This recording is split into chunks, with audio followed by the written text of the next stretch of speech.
പ്രിയപ്പെട്ട കുട്ടികളെ, 10ാം തരം അടിസ്ഥാന പാഠാവലിയിലെ എൻ്റെ ഭാഷ എന്ന കവിതയുടെ വളരെ ചുരുക്കത്തിലുള്ള ആശയമാണ് ഇവിടെ പറയുന്നത്. ഈ കവിത എഴുതിയിരിക്കുന്നത് വള്ളത്തോൾ നാരായണ മേനോനാണ്.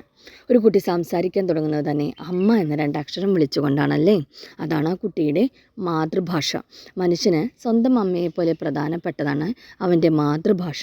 മറ്റുള്ള ഭാഷകളെല്ലാം വളർത്തമ്മമാരാണ് എന്നാണ് കവി പറയുന്നത്. അമ്മയുടെ മുലപ്പാൽ കുടിച്ച് വളർന്നാലേ കുട്ടികൾ വളർച്ച പൂർണ്ണമാവുള്ളൂ. മനുഷ്യൻ്റെ വളർച്ചയ്ക്ക് മാതൃഭാഷ ഒഴിച്ചുകൂടാനാവാത്തതാണ്.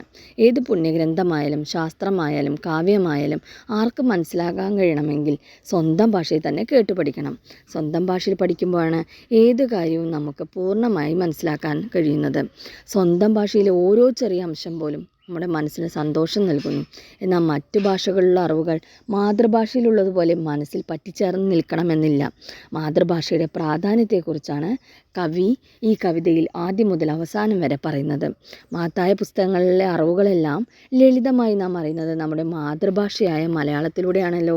അത്രയും കഴിവ് മലയാള ഭാഷയ്ക്കുണ്ട് എന്ന് കവി അഭിമാനത്തോടെ പറയുന്നു.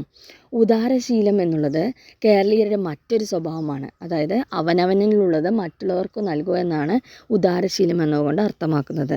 ആ ഔദാര്യം ഭാഷാപരമായ അറിവ് നൽകുന്നതിലും നമുക്കുണ്ടാവണം.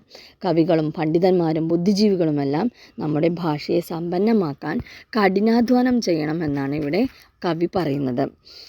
മടി കളഞ്ഞ് പരിശ്രമിച്ചാൽ ലോകത്തിൻ്റെ ഏത് ഭാഗത്തു നിന്ന് അറിവ് തേടി വരുന്നവർക്കും അത് പകർന്നു നൽകാൻ പാകത്തിന് നമ്മുടെ മലയാളം വളരുമെന്നും വള്ളത്തോൾ നാരായണ മേനോൻ ഇവിടെ പറഞ്ഞു വയ്ക്കുന്നു.